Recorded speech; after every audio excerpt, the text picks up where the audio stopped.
السلام علیکم اره کې یاهو آی ډي سپیشلی چې یاهو آی ډي موږ څرنګه جوړوو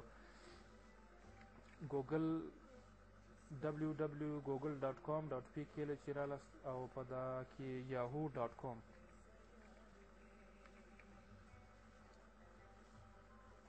yahoo.com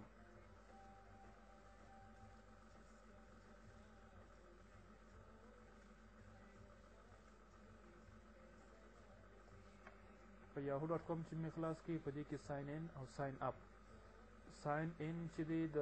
څه ټایم چې زموږ آی ډي آلریډي کریټ سوي جوړه سوي زموږ ساین ان استعمالو او ساین اپ چې زموږ نوی آی ډي جوړو نو په ساین اپ باندې به کلیک کړو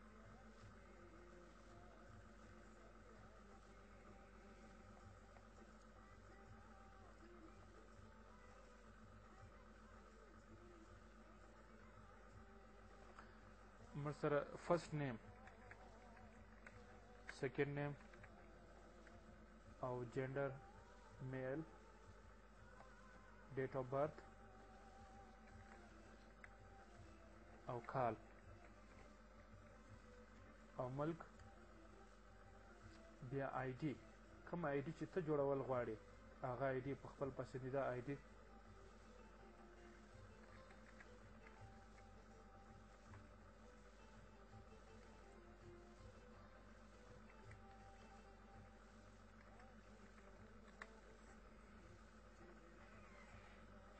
او خپل پسندیده پاسورډ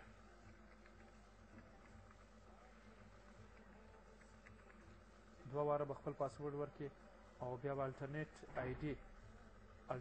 آی ډي مطلب دا دی چې یو آی ډي مخکې جوړه سوي بیا به الټرنیټ آی ډي چې نه جوړه سوي بیا څو کوېسچنز دي دې جوابونه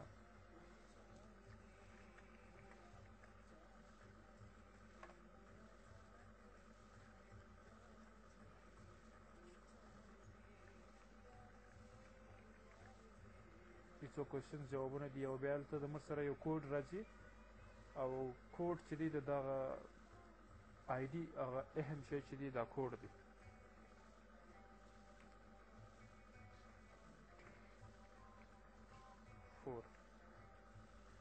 او لازمي شی دا دی چې دا کوډ په صحیح انداز سره وویل سي نو بیا د آی ډي اکسپټیږي ادروایز د آی ډي نه اکسپټیږي کریټ مای اکاونټ باندې کلیک کړئ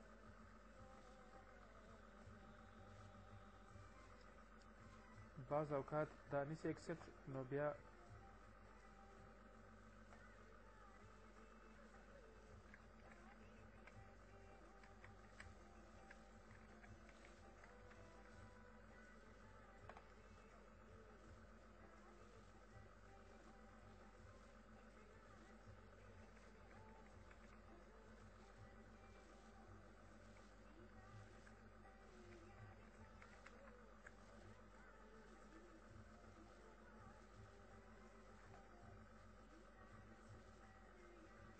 نو دا زموږ آی ډي پر کریټ مای اکاونټ باندې به کلیک کړئ نو ستاسو آی ډي چې ده هغه به کریټ شي جوړه شي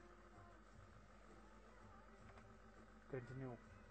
دا کوم انفارمیشن چې موږ ته راکړي دا زموږ د آی ډي په باره کې دی زموږ د که څه ټایم زموږ سره د پاسورډ آی ډي موږ په یاد وي او پاسورډ د موږ ته ویل شي نو بیا دا کوېسچن به چې ستاسو په ذهن کې دا کوېسچن هلته بیا درکوي د هغه په ذریعه باندې بیا تا ته پاسورډ درکوي